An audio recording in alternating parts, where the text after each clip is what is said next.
Pause pa. Dali na. O yan. Bongga. Hanap ka naman dito para makita man yung makeup. Bakit ang mukha mo? Tita Max, ganyan talaga aesthetic yan eh. Sana hindi ka na nag-makeup. Tuloy mo na lang. Alam mo, buti lang gwapo daddy mo, kaya maganda ka. Yes, queen. Fabulous! Like father, like daughter. Yes! Tao po. Tao po. Sa Sean yun. Sean, paano gagawin natin? Tumiwan na ako ikaw. Ewan ko. Paano? Ano ba yan? Kanina pa may kumakatok eh. Sino ba yan? Kanina pa nang tao dito eh. Dali, ikaw na. Oh, Ay, sino naman to? grabe siya. Nakalimutan agad ako. Hindi. Di ba siya yung nag-invite sa'yo sa prom? Di ba yung si Sean yung crush na Hi, Sean. Tuloy ka, maupo ka muna. Diyos. Upo ka muna. Hindi. Dad ko to! Dad. Dad kita, di ba? Sean, dad ko pala. Oo nga pala. Ako nga pala yung daddy ni Rain. Mabuti na pabisita ka. Ah! Hindi na rin siya magtatagal. Alis ka na rin, di ba? Ano ka ba? Kararating lang na bisita eh. Huwag mo munang palisin. Ano ka ba naman, Dad? Anak, huwag kang bastos na bisita, ha? Eto na po yun. Laban po na lang po. Hindi. Okay lang. Salamat.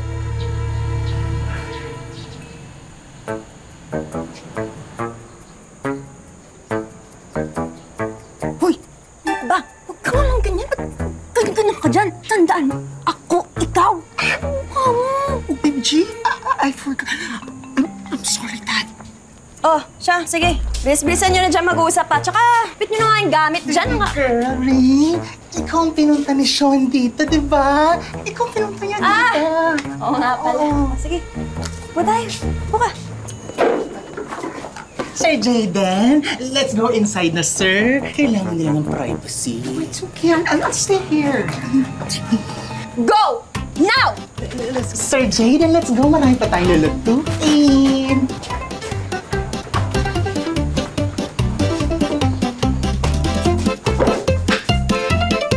Akala ko yung nangyari sa'yo. Hindi ka na nagpaparamdam sa chat. Busy lang, Dre. Dre? Ah, sorry. Bra, tama?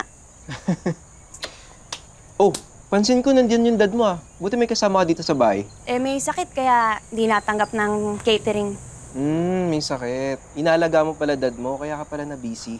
Kala ko iniwasan mo na ako dahil dun sa kiss eh. Nakis? Hindi mo ba naalala? I accidentally kissed you sa cheeks. Dami ko kasing iniisip eh. Kaya nakalimutan ko na. Okay. Pansin ko nga, parang ano ba nangyari sa'yo? Parang dahil mo nakakalimutan. Pansin ko din, mas naging close kayo ng dad mo. Sa bagay, yun naman yung gusto mong mangyari, di ba? Kasi nami-miss mo na yung father and daughter bonding niyo. Daddy's girl kayo, di ba?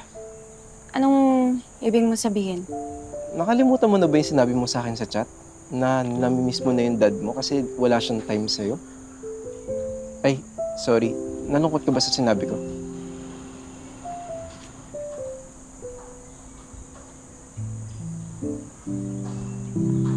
O basta sa prom, maaasahan kita. Paano ka makaka-focus sa pag-aaral mo kung madami kang distraction? Hayaan mo na, chef. Mukha namang mabait si Sean. Pero kinis ka? Yung ba yung mabait? Ha? Eh, gano'n na pala yung mga lalaki ngayon eh. Yung mga matitinong lalaki, nangahalik na, hindi nagpapaalam. Galing! Ang bata-bata mo pa, puro na love life yung nasa isip mo. Chef, pinagdaanan mo rin naman yan. Tigil na nga to.